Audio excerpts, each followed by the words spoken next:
Hello everybody and welcome back to my channel. Today is going to be the first video of 2020 and we're starting off the new year with a bang. We're starting with a Dark Histories series. And honestly, this could also be a serial killers series. So we've got a mashup here.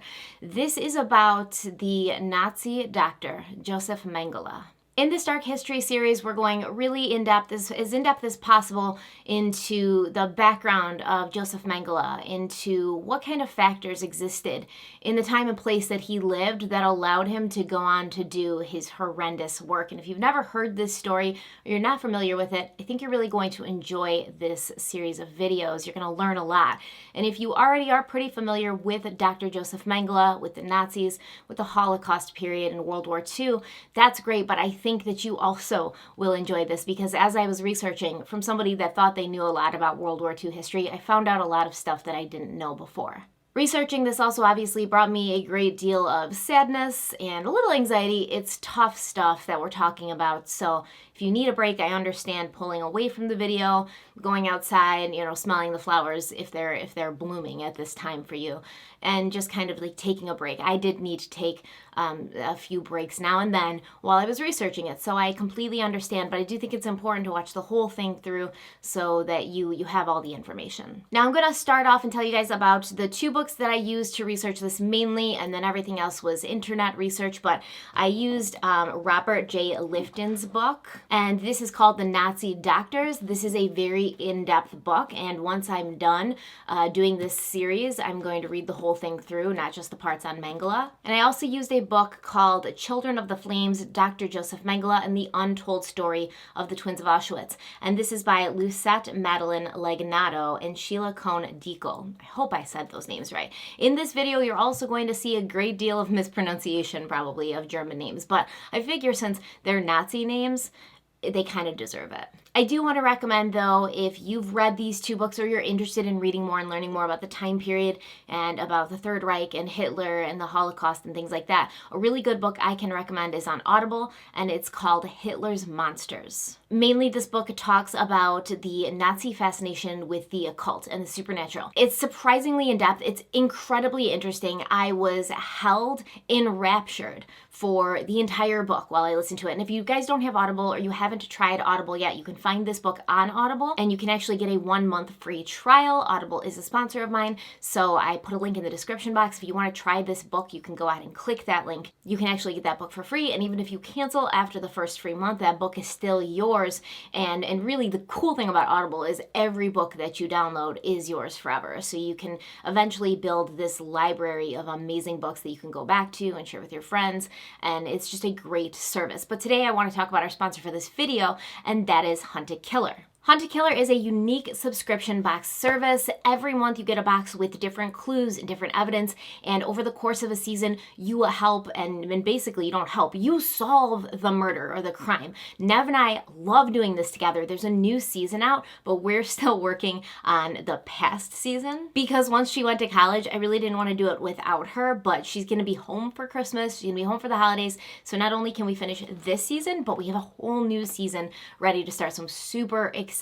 I'll just show you the box really quick. This is what it looks like. This is what you'll get.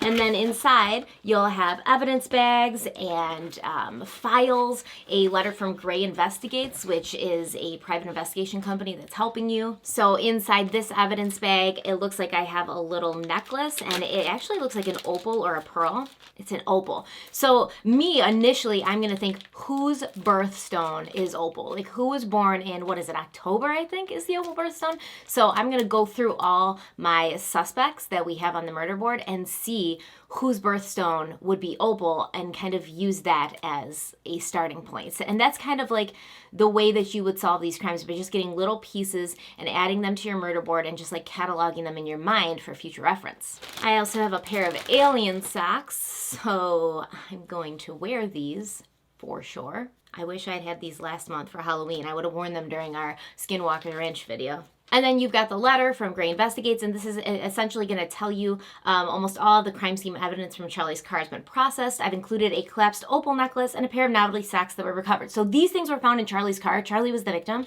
So now we know, like, that opal might be connected to the person who killed him. So I have to look at my suspects and see who has a noble birthstone. And you get like these legitimate police reports, blood tests, toxicology reports. These are like checks that have been cashed. You look here, you go through like prescriptions, who they were prescribed to. Like, it's so fun. It's so fun. And what's even better about it is I spent a lot of time thinking about cases that actually happened. So this is kind of nice to investigate a case and get really interested in it, but know that nobody actually was hurt or died. So it can just literally be a fun mental exercise. So if you're interested in trying out Hunt a Killer, play with your friends, just play with yourself. Oh, it sounds weird. Go in the description box and click the link and you'll get 20% off your first box. It's definitely something worth trying. And if you do end up trying it, let me know what you're thinking, because me and Eb are probably going to start on the next season within the week. We're almost finished here. I think I know who did it. I think I do. It's like Clue, except at the end of Clue, I always find out I'm wrong. All right, let's get started on the video. Also, I've been sick. I've had the flu for about a week. My voice might sound weird at points. There seems to be times when I'm talking where I lose it, so it might crack or it might seem like really thin. That's what's going on. I'll try to re-record if I notice that it happens, but otherwise I apologize if it's distracting. On May 24th, 1943, the Angel of Death arrived at the Auschwitz concentration camp in Poland. He would go on to spend the next 21 months living up to his nickname, being front and center when the trains arrived at the camp, cheerfully deciding which of its occupants would go into forced labor and which would go directly to the gas chambers. During his time at the concentration camp, he would fill his days performing immoral and oftentimes painful experiments on unwilling human participants, oftentimes children. Who was Josef Mengele, and why is his name synonymous today with the atrocities that happened during the Holocaust? Well, as always, to understand what happened at the end, we have to go back to the beginning. First, we have to take a look at how the Nazi Party rose to power in Germany. This will help us understand why Mengele and so many others like him were primed and ready to jump onto a movement that would end with the murder of millions of innocent people. Contrary to popular belief, Adolf Hitler did not create the Nazis. This isn't a video on Hitler, so we're not going to go too far back or go too much into explanation about his background and where he came from. We can do a different video on that if you'd like. But Hitler was born in 1889 in Austria, which was not a part of the German Empire, but many who lived there spoke German as their main language. And in 1914, when he was 25, Hitler joined the Bavarian army. Bavaria was a part of Germany, so he would have been able to fight on the side of the Germans during World War I.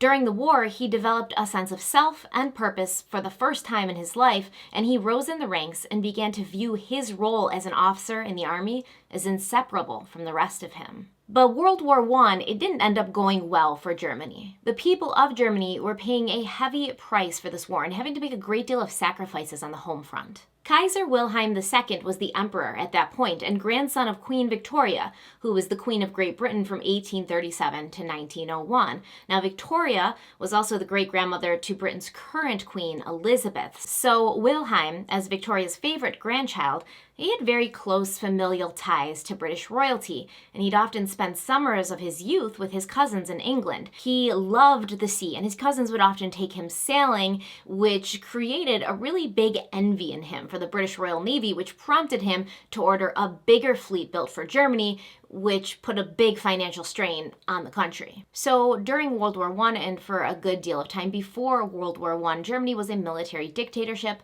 run exclusively by the Kaiser. But it's rumored that he wasn't really making the decisions, that behind the scenes, two other men were running the show.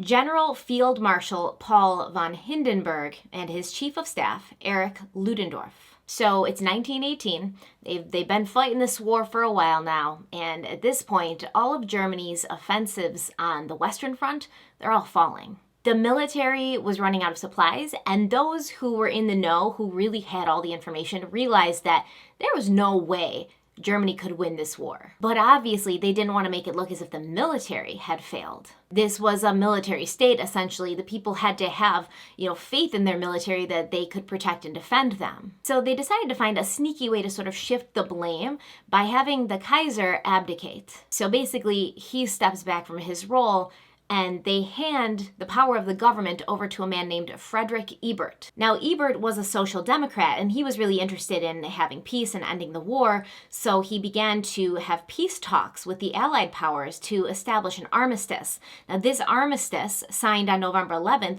would end World War I, but some of the terms of this armistice included immediate disarmament and demobilization of the German army and withdrawal from the Rhineland. These terms were somewhat harsh on Germany, but with their backs to the wall, standing alone after all of their allies had surrendered, they really didn't have much choice. So the armistice was essentially a temporary peace agreement. Like, nobody's gonna fight while Germany figures out what to do to make this work. Let us regroup our governmental structure, and then we'll come back together and we'll decide on a more permanent peace treaty. This was not a happy or peaceful time for everybody. The German army and those who were high up in the German army believed that if they'd kept fighting, they would have won the war. And they spread these rumors and these false beliefs, which resulted in the stab in the back myth. And this stab in the back myth named those politicians who were civilians and not military, the ones who'd signed the armistice in November, and named them the November criminals. The new Weimar Republic would get to work, drafting a constitution and picking a president, while the old school right-wing military leaders spread decimation through Germany. Things got worse in June of 1919 when the Treaty of Versailles, the permanent peace treaty, was signed. The Treaty of Versailles kind of gave Germany a bad deal. It was a little bit of an unfair hand, in my opinion. They got hit really hard with the terms of this treaty. One of the most notable terms in the treaty said that basically Germany would take 100% of the blame for World War I. So by signing it, Germany was agreeing to take 100% of the blame. They were also agreeing to disarm, and they were agreeing to pay massive reparations to the Allied powers. The Treaty of Versailles and the resulting demands put on Germany would be a huge factor in the formation of the Nazi Party, in turn leading to the Second World War. Germany's economy was already compromised from the costs of World War I, and in the end, they were only able to pay back a small percentage of these reparations, but even that small amount crippled the country's economy. During World War I, the German government had printed unbacked currency and had borrowed money to finance military efforts. And when that reparation bill came, the German mark lost value rapidly until it was essentially worthless. At one point, the currency was valued at 1 million marks to $1 American. And people who would have to go and collect their wages, they had to do it with wheelbarrows. Many stopped using currency altogether and went back to the barter system because their money was just no good. You'll see pictures of children using stacks of money to build towers or cutting marks up for crafts. The money was used for kindling and for wallpaper, since the actual paper it was printed on was worth more than the currency itself. It was really bad. So you can see why in that era, when the country's public is suffering, not able to buy the necessities of life with the money that they have, they may be disenchanted with their current government. And all of these smaller groups that were being created in order to, be an opponent to the larger Weimar Republic, they may have been appealing to these people. These people were desperate. You have this very vocal group of people, highly respected people for the most part, blaming the entire loss of World War I on the November criminals. They told everybody Germany didn't lose the war. We were betrayed by these civilians in government now.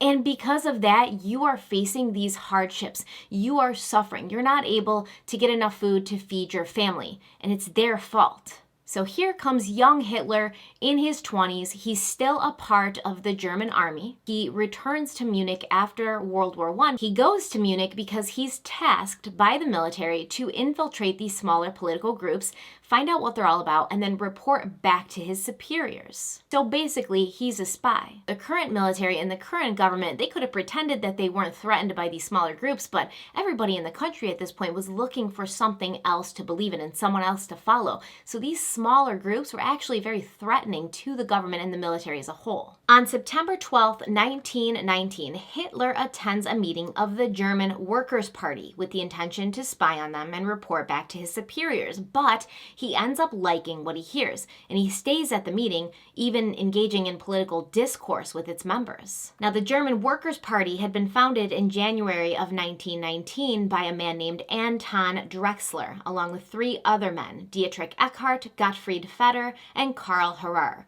At first, this was a small group. group. They didn't have huge membership numbers, but they were huge believers in the stab in the back myth, and they pushed ideas about nationalism, anti-communism, anti-Semitism, and anti-Marxism. When Hitler attended the meeting, he began arguing with a local professor who was speaking out against capitalism, and he was noticed by the leaders of this movement for his ability to verbally express himself, as well as make his points understandable and relatable to others. After the meeting, Drexler approached him, and he handed Hitler a pamphlet that he had written called My Political Awakening. So I read My Political Awakening. I'll put a link for it if you want to find it and you want to read it just for historical purposes. I don't agree with what's said in it. I don't want anybody to think that, but I read some of his words, and there's a couple important points that you need to know in order to understand better what Drexler and his buddies were all about. In this pamphlet, he says, I am a socialist like yourselves, and I want manual workers to gain equality with other creative groups, as well as the annihilation of layabout and drones, and the confiscation of profits earned without any work or effort. Okay. So far, it doesn't sound too bad.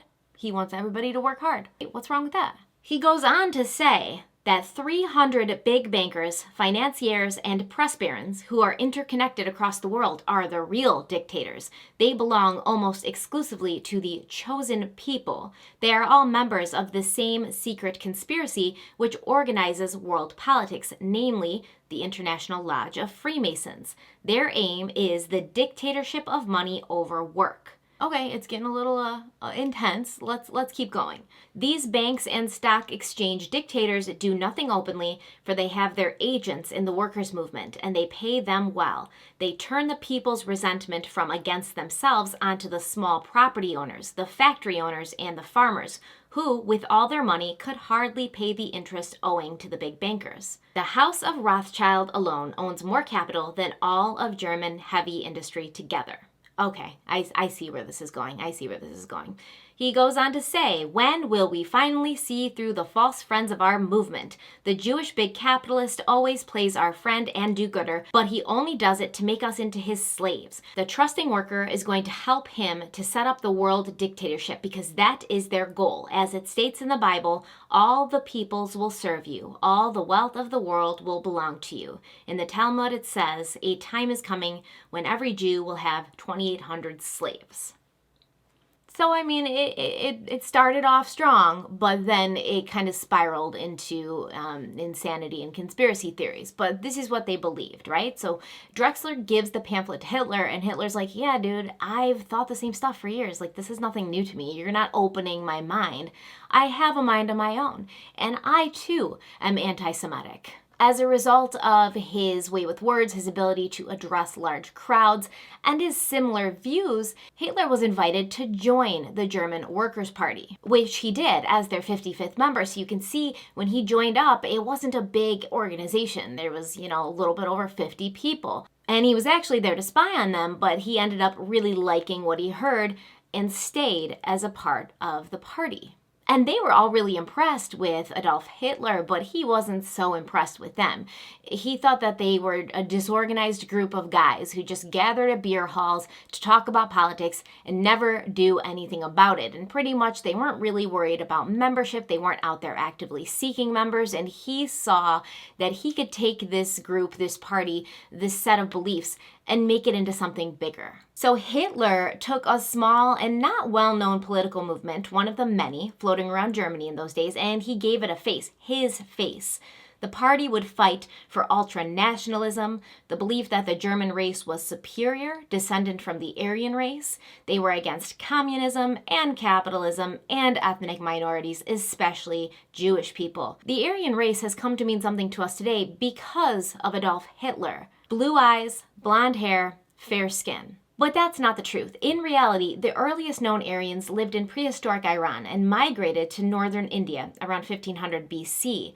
Those who were already living on the continent referred to these people as Arya. Somewhere along the twisted telephone game known as history, the word Aryan began to mean or represent nobility or superiority. the original dominating group. There are some theories as to why and how the word lost its original meaning, but that's a talk for another video. We can't go too deep into all these things. All you need to know is that Hitler and his buddies created an entire movement, an entire political organization on a myth that wasn't real. So how did this small group develop into a massive movement that would go on to rule over Germany between 1933 and 1945? In 1920, Hitler's place in the group became more important, more necessary. Drexler realized that people listened to Hitler. They followed his lead and they seemed to trust him. So he was given more authority and allowed to speak more freely. This was also the year they added 2 words to their name and they became the National Socialist German Workers' Party, otherwise known as the Nazis, because the word in Germany for national sounds like Nazi, and that's how it came to be. Hitler became more involved. He designed their logo, the swastika, the black swastika with the red background. But he didn't actually even do that either. That was something else that he stole. The symbol had been used for 5,000 years before Hitler bastardized it. The word itself comes from the Sanskrit word svastika, which translates roughly into good fortune, and it's still a sacred symbol in many religions, such as Hinduism and Buddhism. Hitler just added the red and white background, and boom, the symbol strikes fear and disgust in so many people to this day. In 1921, there's some internal disagreements in the group, people talking about splintering off and making their own group. So Hitler was like, yo, I can't be involved in any of this disorganized stuff. We need to stand together and we need to stand strong or I'm not going to be a part of this. And they didn't want to lose him, their most charismatic speaker. The people followed him and there was a risk he'd leave and start his own party. So they basically put him in charge of everything. So he's the chairman of the Nazi party. He's feeling himself. He's gaining all this confidence and building this ego, and it makes sense if we know where he comes from and the things that he's failed at all his life. You know, Hitler was a big failure, essentially, before he found the Nazi party. He just couldn't get anything right, pretty much. So now he's feeling like, this is where I'm supposed to be. This is my place. These are my people, and I'm going to lead them, and they're listening to me, and he got a big head. And the party's not a big one still, but when Hitler takes over, he makes it his mission to gather as many people to the party and have them join as possible, right? Strength in numbers. Within that first year, they grew from, under 100 people to a few thousand strong. In 1922, Mussolini comes to power in Italy, and Hitler's watching in awe. He's awestruck of Mussolini. Big fan. Some might say that Hitler was a Mussolini stan. Hitler was thinking, Mussolini's a fascist, and the fascists kind of have the right idea. Like, I feel the same way as the fascists, so maybe we're fascists. And he watched as this man who had parallel beliefs to him was able to move thousands of people to march on the capital city and demand that he be put in power. And this inspired Hitler. He started to plan something similar himself. So now we're in 1923, inflation's at an all-time high in Germany. And because they weren't able to pay their reparations, France occupied the Ruhr region of Germany. This was a region that was well known for its coal and steel production, and basically all the German people, they're still working there, they're still working in the coal mines, still working in the steel factories, but every single thing that they produce is being shipped out of Germany to France, so they're not making a dime off of it. And this was not only just another blow to an already incredibly devastated economy, but it was humiliating to the German people. At this point, it wasn't just the right-wing extremists that were unhappy in being vocal about their unhappiness. It used to just be like the Nazis and kind of all these people on the outskirts trying to make noise. Now everybody was pretty much done with the current government and their current state of affairs. Everyone in Germany was feeling the pressure. They were sick of working and working and working and still being poor. They were tired of being pushed around by these other countries, by essentially being the butt of the joke. They felt that everybody around the world was making fun of them. This made the Nazi Party more attractive to the masses. And by 1923, they had 50,000 members, and tens of thousands of people were gathering to hear Hitler speak. So Hitler sees that there's a shift. The more people are starting to show up to his speeches and they're more interested in what he has to say. So he's like, maybe this is the time the German people are ready to accept my party as their leadership strategy. Maybe he could do what Mussolini did and just let the people basically protest until he was made Chancellor of Germany. His plan was to use Erich Ludendorff as a figurehead and take over the Bavarian government as a stepping stone to eventually overthrowing the Weimar Republic. Now remember, Ludendorff had been an important military figure through World War I, and he'd been Hindenburg's chief of staff. After the armistice, he was one of the men who was spreading the stab in the back myth and blaming the civilian leadership in Germany for their loss of the war and their subsequent hardships. He was also very anti-Semitic, and he'd been following Hitler's rise to power closely ever since. So the plan was they were going to kidnap Gustav von Kahr, the state commissioner of Bavaria, while he was giving a speech at one of the biggest beer halls in Munich. Hitler and hundreds of his supporters surrounded the beer hall, and then he and 20 of his closest friends burst into the beer hall. He fired a shot at the ceiling, and he announced that this was a national revolution. And this might have worked. Ludendorff came in and he talked to von Kahr and convinced him that giving in to Hitler was his best option. However, Hitler left that beer hall to help other groups of Nazis who were supposed to be taking over government buildings, but they were being held at bay by the military. And then Ludendorff, for some reason, let von Kahr leave the beer hall, and then the revolution was just kind of over. Hitler was arrested on November 11th, he was charged with high treason, and he was sentenced to 5 years in prison. But he only ended up being in there for 1 year, and he used that time to write his manifesto, Mein Kampf, My Struggle. And while he was on trial and in prison, his popularity grew. He was now the Mockingjay, right? He was the sign of the resistance. So within 10 years, Adolf Hitler would become the Chancellor of Germany, and he'd begin putting in place policies of state-sponsored racism, focused on eliminating all Jewish people from Germany and its lands. To do this, he would utilize those under him to see that the final solution went off without a hitch, and that's where we're introduced to Josef Mengele. Usually when someone takes a bad turn in life, they go on to become, a murderer or a criminal, we can look at their past and say, aha, that's where it happened. That's where this started. That's where he became a bad seed. Or we can look at it and say, well, he was a bad seed from the very beginning. Everybody he knew when he was growing up said it. But with Josef Mengele, it's not so easy. He seems to have had a fairly normal and happy childhood. Probably better than most his age at that time in Germany. Looking at his past, nothing stands out as the moment that he became a serial killer or he started going down that path that would lead him there. And I've always said that I don't believe people are 100% good and 100% evil, and I also don't believe that serial killers are born. I thought they were made, but with this guy, he may have been born 100% evil. And don't let any revisionist history or anybody else tell you any different. This man was evil to his core. He was born on March 16th, 1911, in a Bavarian town called Günzburg. Günzburg was a small, idyllic town like you'd see on a postcard. It was quaint, and most of its revenue was coming from the railway and farming industries.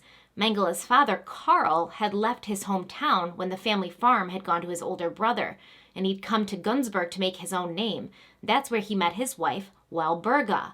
Walburga had wealthy parents who loaned their son-in-law money, which he then used to start his own business, manufacturing farm equipment. Joseph was the oldest of 3 sons, and he and his younger brothers would often help their father out with his farming equipment business. Joseph saw his father, Karl, as cold, distant, and always preoccupied with work, and he was much closer to his mother, Walburga. And Walburga wasn't known for being that warm of a maternal figure either, but she was kind of really focused on her children and her family, and she was clearly like the dominant force in the house when Karl wasn't home. So I mean, at least she was there. She made her sons go to church. She was very Catholic, so she forced her sons to go to church often.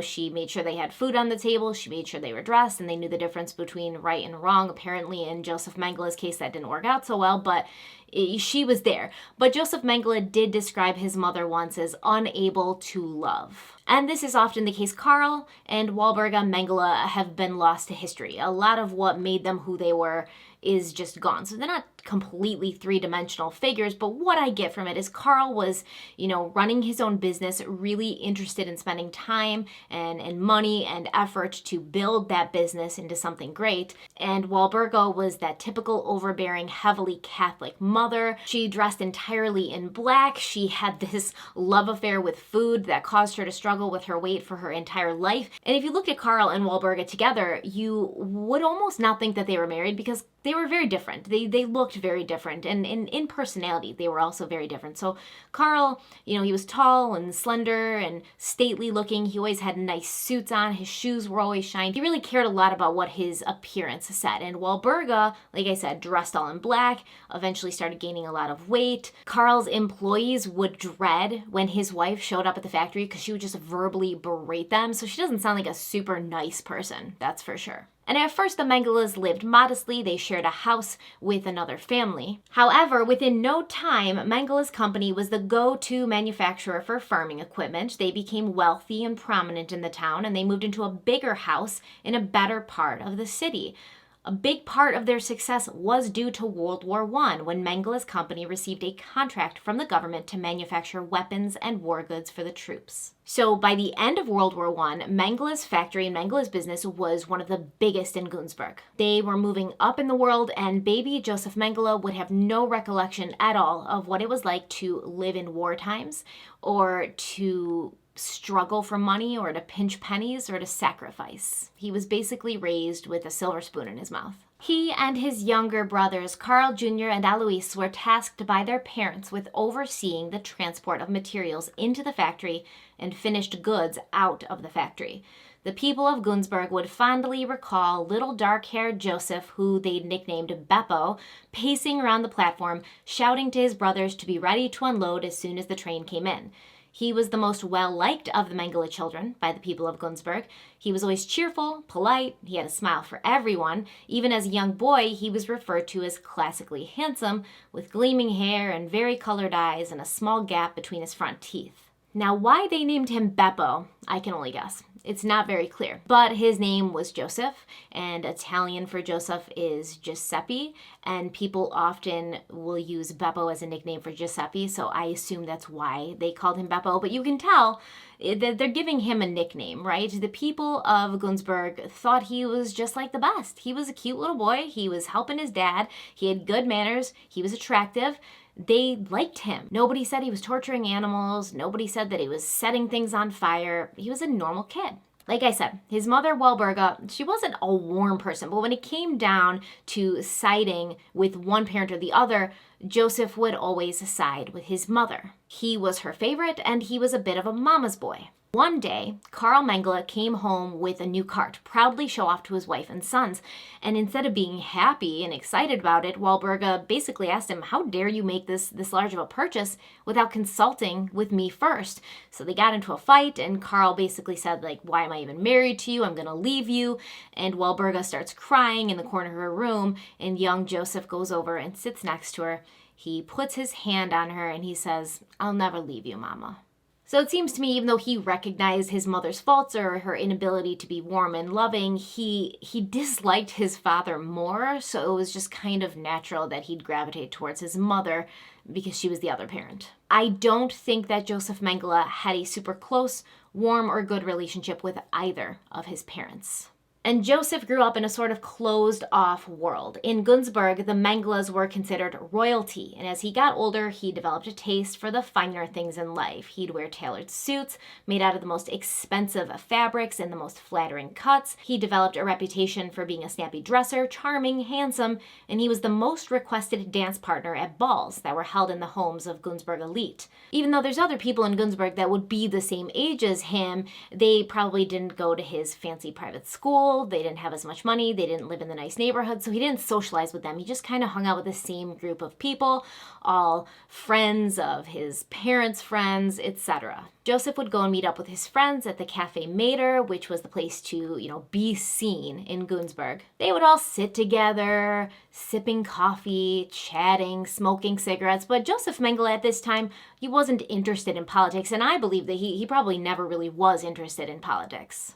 Even though outside of his small, quaint postcard town, Hitler and his Nazis were slowly rising in power and notoriety, and there was even a small Nazi group or chapter of the Nazis in Günzburg, it just wasn't something that interested him. He wanted to talk about suits and girls and cars. He didn't care about politics. So we see Josef Mengele as a teenager. He's incredibly popular with his peers. A lot of people who knew him said he seemed like a natural-born leader. He was charming, he was articulate. He was a little dandy, essentially, and he always made sure he had a pair of crisp white gloves on him, never to wear, just to hold casually in your hand, because white gloves were a symbol that you were somebody. He was the perfect image of a well-to-do young man. He could have a conversation about anything with anybody. He was always impeccably dressed, and he made it look all incredibly easy, like it was second nature. Image was important to him. He knew he was handsome because people told him so. He knew he was well-liked because people told him so. So growing up in this bubble where everybody around you is just kissing your ass all the time, Mengele was bound to develop quite a large ego and a narcissistic personality. But underneath that, underneath this facade that he put forth of a guy who's handsome and suave and he knows it and confidence is oozing out of every pore, there was that little part of him that had self-esteem issues. And it would have been easy for him to stay in Günzburg, in that bubble, work for his father's company, stay rich and respected for his whole life. But he didn't want that. He wanted to make his name apart from the family business. He wasn't interested in just carrying on the legacy. He wanted to make his own legacy. He told a friend once, "One day you'll read the name Josef Mengele in the encyclopedia," and how right he was. But I'm sure it wasn't for the reasons that he thought it would be for. He wanted to be a doctor, which was fine, but he hadn't been that great of a student in his youth. He kind of was just passable, like an average student, not overly intelligent, not overly dedicated to his schoolwork. He achieved average grades, which disappointed his mother, and she let him know it. But then something happened when he turned 15, which made achieving high marks in school almost impossible. He developed osteomyelitis. Now, osteomyelitis is a bone infection. If you remember from the Pauline Parker and Juliet Hume video, Pauline Parker had osteomyelitis when she was young. It's very painful, and in those days, it was often lethal. From this condition, Mengele also contracted nephritis, or an inflammation of his kidneys, as well as a systemic infection, which is just an infection basically of the whole body, not just one isolated place. Because of this, he was out of school for almost 6 months, and when he returned to school, he was far behind his peers. But he did catch up, he got decent grades, and when he was 19, he graduated and enrolled at the University of Munich in the fall of 1930. The people of Günzburg were very sad to see young Josef go. They said he was the friendliest and most humane of the Mengeles, which is terrifying considering what he would go on to do. And Munich was a world away from small, quaint Günzburg. It was a bigger city, busy, bustling, full of culture and arts. There was museums, there was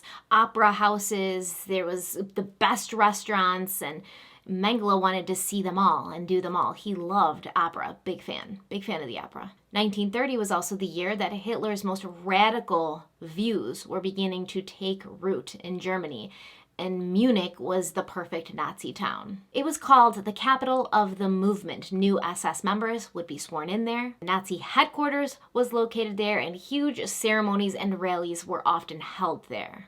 Mengele chose to study biology and genetics. And genetics at this time, we're talking 1930, it was pretty cutting edge. It was like all new on the horizon kind of stuff.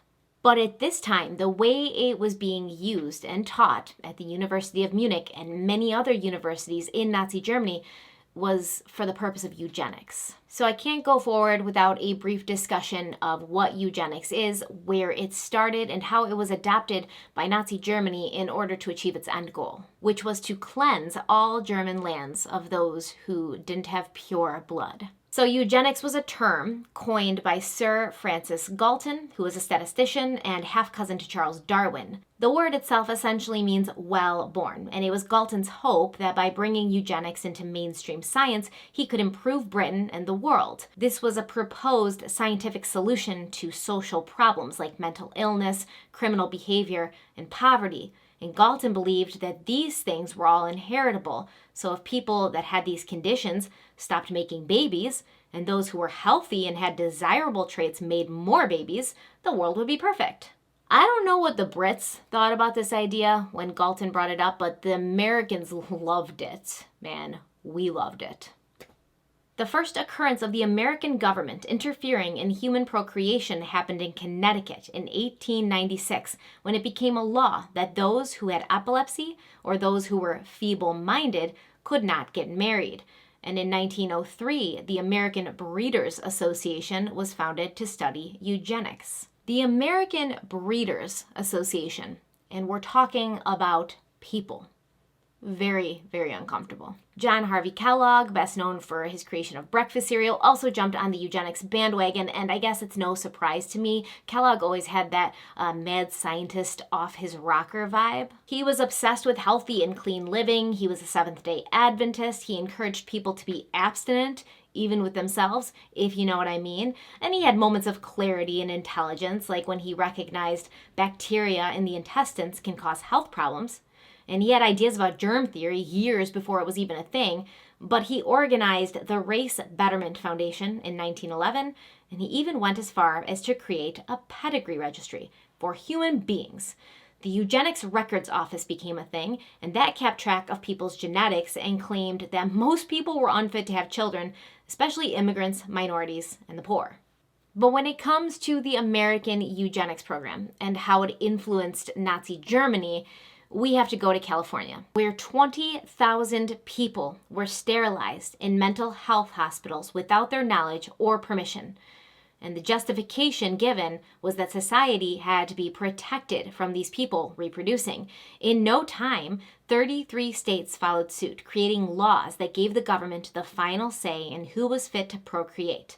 I don't want to go too deep into this because it's a series of videos on its own, but a Supreme Court justice named Oliver Wendell said in 1927, during a hearing to determine whether these forced sterilizations were a violation of human rights, 3 generations of imbeciles is enough.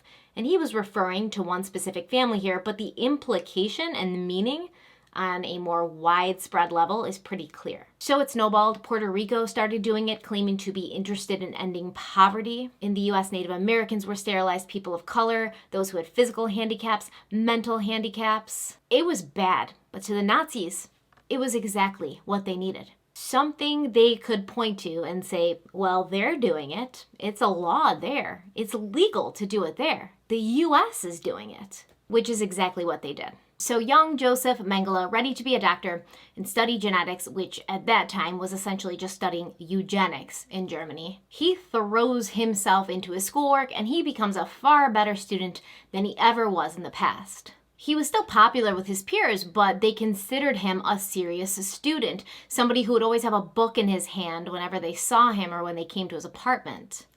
And he carried a heavier course load than most of them. Although he had previously had no real interest in politics, his first year of college he joined the Steel Helmets, which was a paramilitary group who didn't support or promote any particular leader, but they presented themselves as a conservative group. They did push for a return to the old military leadership, and they made their position on the new form of government known. Eventually, they did become more radical, and they helped to bring Hitler to power.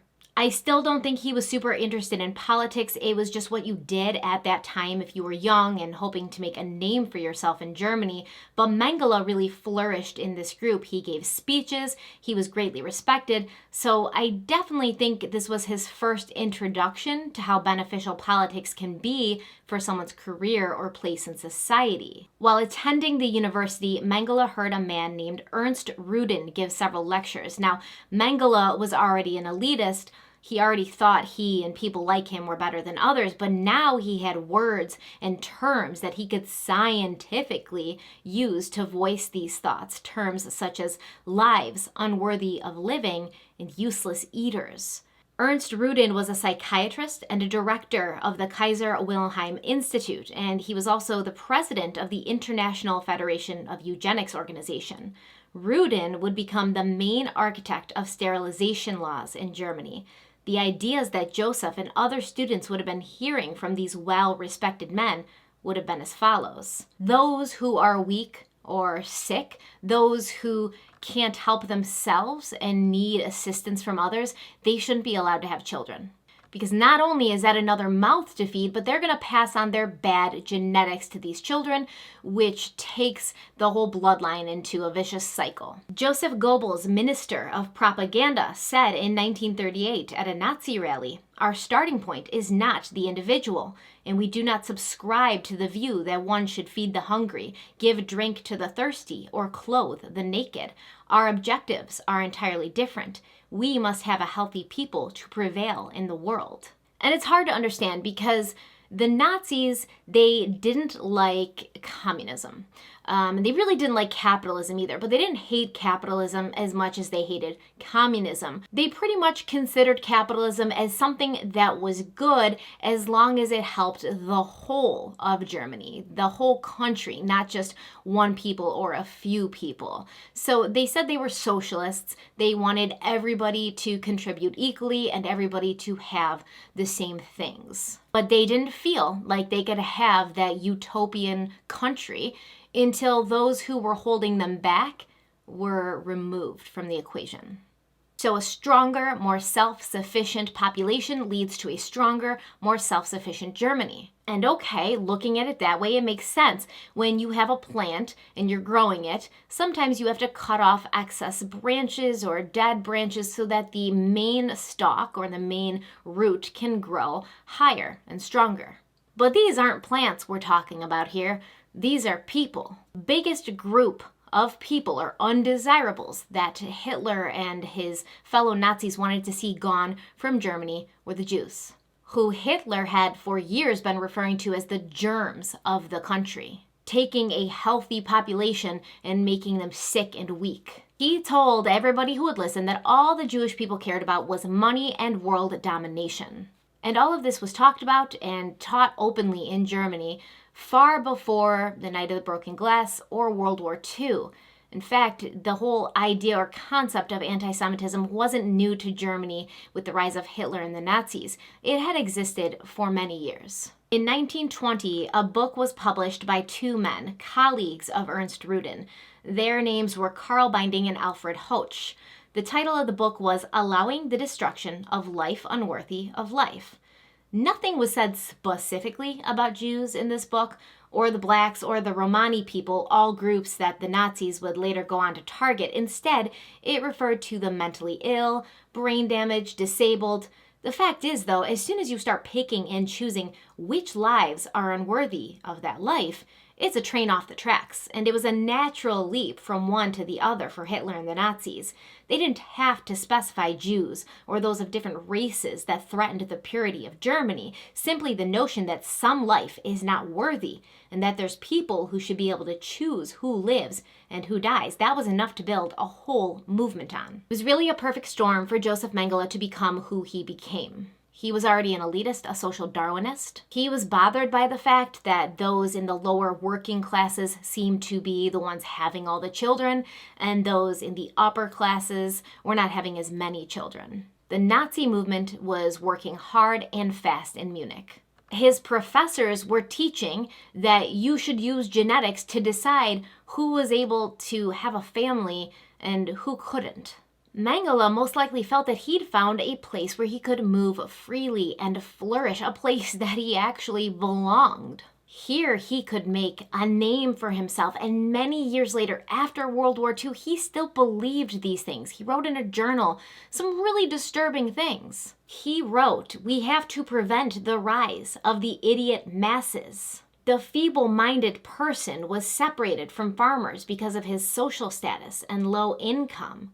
This separation is no longer the case in the age of technology. He is now on the same level with the farmer's son who went to the city. He also wrote, "Everything will end in catastrophe if natural selection is altered to the point that gifted people are overwhelmed by billions of morons." And he predicted that 90% of humans will starve due to stupidity, and the remaining 10% will survive, like reptiles survived. The rest will die, just like the dinosaurs did. We have to prevent the rise of the idiot masses. He went on to write, "We know that selection rules all nature by choosing and exterminating. Those who were unfit had to accept the rule of more accomplished human beings, or they were pushed out or exterminated. Weaker humans were excluded from reproducing. This is the only way for human beings to exist and to maintain themselves." This is what was being taught in German schools and colleges, not just to people who were already a part of the Nazi Party, but to everybody. And as this was happening, those who did have a Jewish background were making a mad dash to get out of Germany and Germany-owned lands because they saw where this was going, especially on July 14th, 1933. That's when the law for prevention of hereditary diseased offspring was enacted. So basically, a genetic health court was created, usually presided over by one judge, one medical officer, and one health practitioner. And this court would decide who would be sterilized, depending on a list of genetic conditions that in some cases weren't even actually genetic. The list includes congenital mental deficiency, manic depressive insanity, hereditary epilepsy, Huntington's disease, hereditary blindness and deafness, those who had physical deformities that were hereditary, and even severe alcoholism. And it was completely up to this court. They were given permission to use force if necessary to see the sterilization through, and there was no appeals process. Over 400,000 people were sterilized in this way against their will. This was the general public, everyone, and it was mandatory. If a doctor was found to have kept quiet when seeing a patient that was eligible for sterilization, he'd be fined. Doctor-patient privilege did not exist, and they published studies that pointed to the work done in California by the United States, which gave scientific legitimacy to what they were doing now in Germany. And then in 1935, when Mengele was getting ready to graduate from the University of Munich, the Nuremberg laws happened. The laws said that Jewish people were no longer considered to be German citizens, and therefore they had no protection or rights or benefits that German citizens would have. But the Nazis didn't choose who was Jewish based on religious beliefs. They looked at their lineage, so if you had even one grandparent that was Jewish, you were considered Jewish. There were some German citizens who had no idea that they had any Jewish people in their lineage. They had been, considering themselves to be Catholics, Christians. They'd been practicing Christianity. They had no idea. They were stunned when they found out that they were no longer considered to be a German citizen, that they were now considered to be Jewish. This happened in September, and then in November, the Romani people and Black people were added to this list of those who would no longer enjoy the protection and rights of Germany. Jewish businesses were Aryanized. Essentially, they'd be taken over by Germans. All Jews had to carry an identity card, and all Germans had to carry an identity card, but the Jews had big red J's on theirs. And if the Germans decided that your name, your middle name, wasn't Jewish enough, they would give you a new middle name and put it on that card. So the men were given the middle name of Israel, and the women were given the middle name of Sarah. During the 1936 Olympic Games, which were held in Berlin, Jewish athletes who had been training for this for years were forbidden to attend or participate. But Josef Mengele, in the middle of all this, he's just going along, doing his schoolwork, writing his dissertations. When he was 25, he graduated from the University of Munich, summa cum laude, which was the highest level, the highest achievement you could get. He then traveled to the University of Frankfurt to continue his studies at the Institute for Heredity, Biology, and Racial Purity, the next obvious step in his career. There he studied under and came to assist one of the rising stars in the eugenics movement, Professor Ottmar von Verschuer. This man would become Mengele's mentor. During the 1920s, when he'd been the head of the genetics department at the Kaiser Wilhelm Institute, Verschuer had focused primarily on twin studies. He believed they held the key to the secrets of genetics, but he'd never been able to do research or perform experiments on a pair of living twins because, well, that was unethical. Even finding a pair of deceased twins was almost impossible because it would be very rare to find a situation where both twins had died at the same time.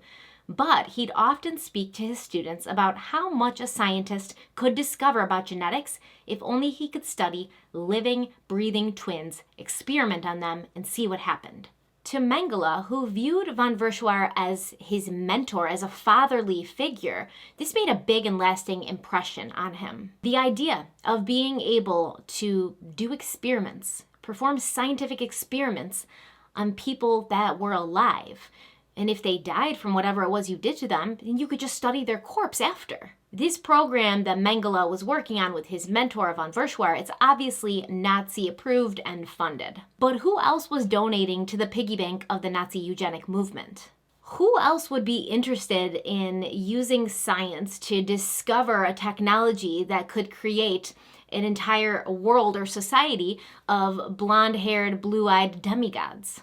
Well, maybe the Rockefellers, because the Rockefeller Foundation donated generously to the very same program that von Verschuer and Mengele were working on. So you can kind of see that although this whole eugenics thing sounds real off to us in today's world, during this time in the 1930s, the Nazis weren't the only people who were pushing for it. It wasn't frowned on overseas. People all over the world were interested in what they were doing. They were interested in seeing what the outcome of the results were. Many people from the United States. Eugenics was supported and believed in by many who were in the upper echelons of society and government in America at that time. Mengele and von Verschuer really thought that it would be awesome if they could figure out why some women gave birth to only one child and other women gave birth to more than one child. This information would be invaluable to the Third Reich because they could just pump out Aryan babies faster and get a jump on this whole perfect utopian society thing.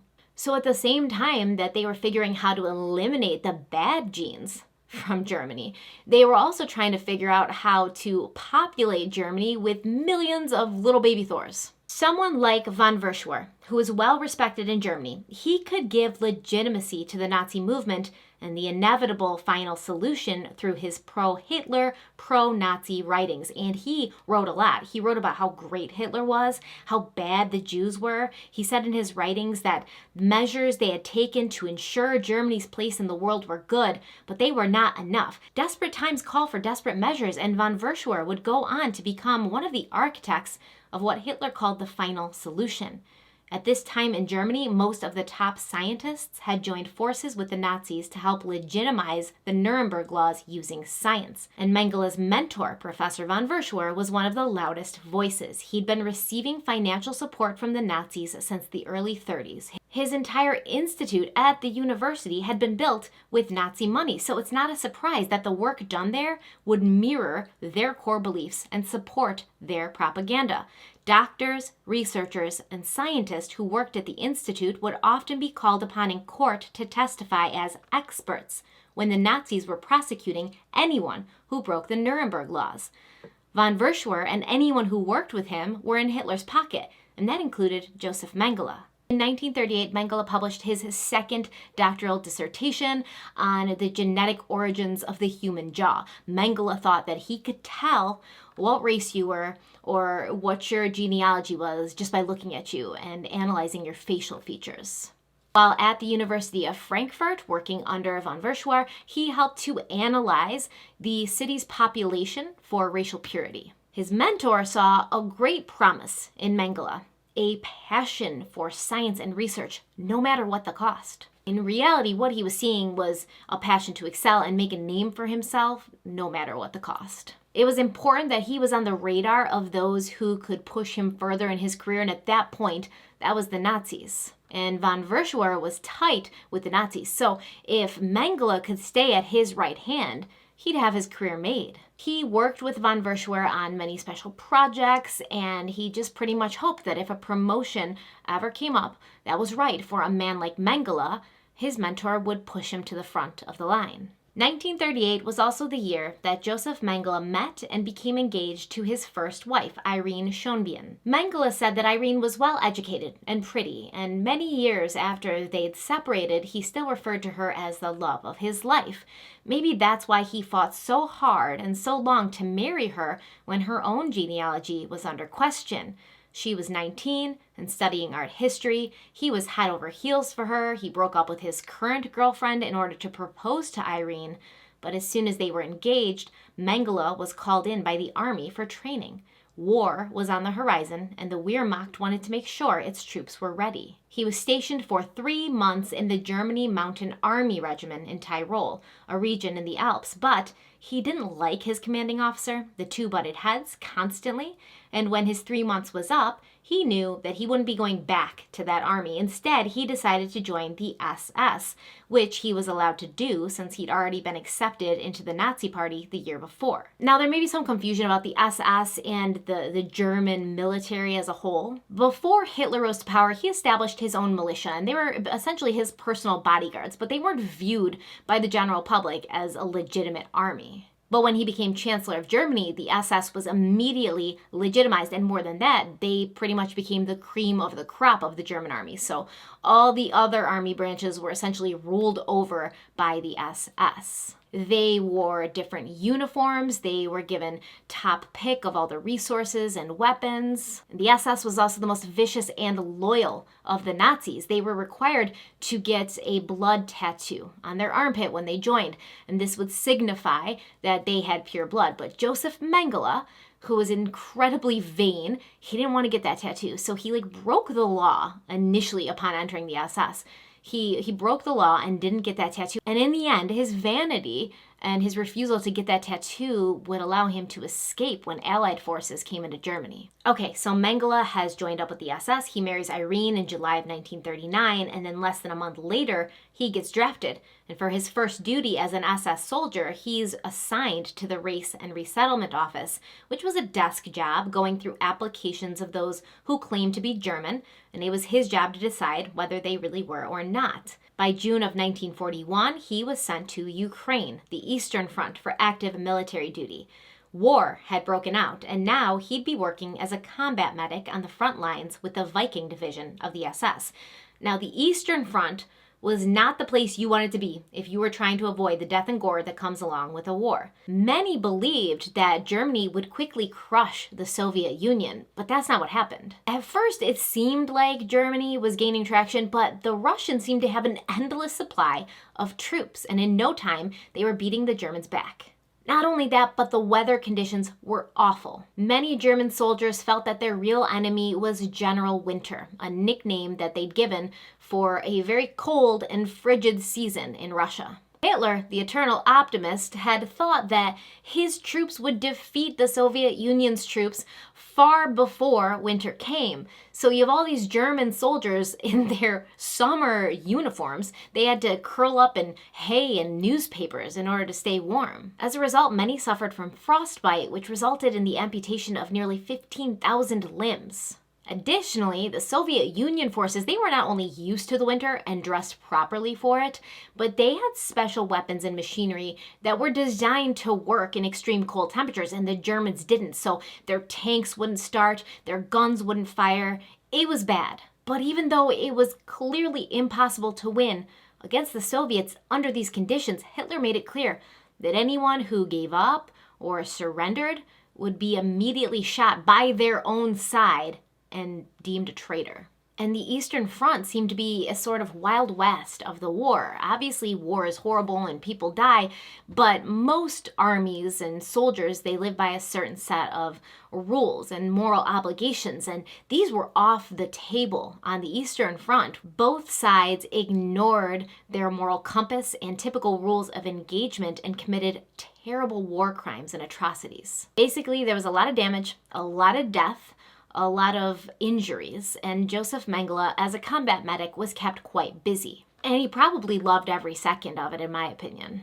It was here, amidst the chaos and the blood of the Eastern Front, that Mengele honed his skill for selection. He perfected his ability to choose who would live and who would die. Resources were low, medication stores even lower, and thousands of German soldiers were getting shot and injured every single day. So Mengele essentially had to triage these people and quickly, within sometimes just seconds, decide whether the man on the ground was worthy of getting medication or getting his medical help, or if he was a lost cause. He claimed later to a friend that doing this with his own German people was heart-wrenching, terribly hard, but somebody has to do it. After he saved 2 soldiers from a burning tank, he was awarded the Iron Cross First Class and promoted to officer. But he'd been wounded, so he couldn't go back into the battle, and he was sent home to Germany and posted back at the Race and Resettlement Office. He should have been happy. He was away from the front lines, back with his new wife, his mentor, but he was working a tedious desk job, which he loathed, and he wanted to get back into the lab and do some science. Lucky for him, von Verschuer had been busy kissing the Nazis' asses while Mengele was away, and he made some connections in the Third Reich that would benefit both he and Mengele, but most importantly, their scientific work. You know what they say, it's not about what you know, but who you know. Von Verschuer got a promotion. He became the director of the Kaiser Wilhelm Institute in Berlin. Mengele was bored with his life and his job, so the two men got to talking. Wouldn't it be great if Mengele could get a position at a concentration camp? And not just any concentration camp, the biggest one, Auschwitz. Here, he could achieve complete control of his research and his test subjects, human test subjects. With his mentor's help, this position was offered to Mengele, and he was set to arrive at Auschwitz in April of 1943. Now, don't get it twisted. This wasn't von Verschuer trying to help a young, aspiring scientist out and get him in good. This was von Verschuer helping himself and furthering his own agenda and his own scientific work. He was motivated by the fact that these concentration camps held a wide variety of human subjects. And basically, since they weren't really considered to be human at all, there was no moral dilemma inside von Verschuer or Mengele when they decided they would start experimenting on these people while they were alive. Von Verschuer sent his protege off to Auschwitz with the promise that whatever Mengele discovered and whatever materials, organic materials he achieved or collected during his research, he had to send that back to von Verschuer so he could also look at it.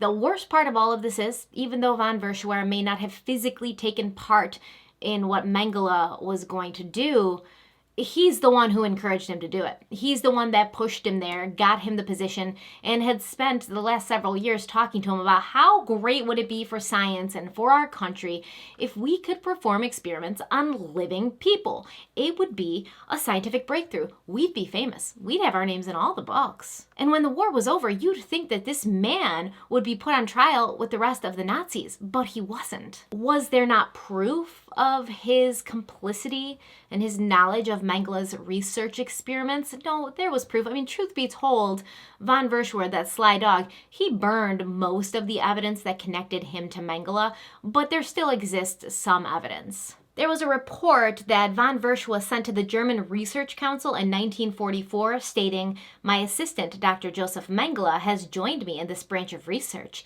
He is presently employed as doctor and camp physician in the concentration camp at Auschwitz. Anthropological investigations on the most diverse racial groups of this concentration camp are being carried out with the permission of Himmler. The blood samples are being sent to my laboratory for analysis." More than blood samples were sent to von Verschuer's laboratory for analysis. Whole body parts, eyes, all sorts of things were sent to him. He goes on further in this report to state that the war has made it difficult to procure twin materials for study, and that Mengele's unique position at the camp put him in a perfect position to have access to these things. Dude knew everything. He was an equal partner in what Mengele did at the concentration camp, and afterward, he was not tried. He wasn't, cast out of society. He was given promotions and given awards. I mean, after the war, he established one of the largest genetic research centers in West Germany. And he was awarded the prestigious professorship of human genetics at the University of Munster. It's bananas! But that's going to be it for today.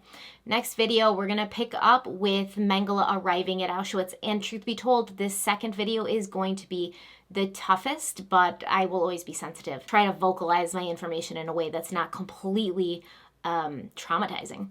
Thank you guys so much for being here. Remember to check out the links in the description box for Audible and Hunt a Killer. There's so many good books on Audible, especially concerning this topic. And Hunt a Killer is just one of the funnest things.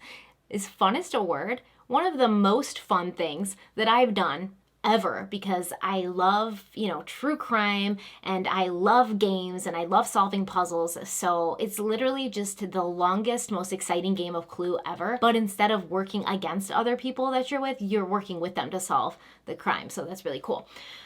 Oh, thank you guys so much for being here. I hope you're enjoying this Dark Histories series. Let me know if you like it. Let me know if it was boring. Let me know if you think history sucks and so I suck. Stay kind and stay beautiful, and I'll see you next time. Bye.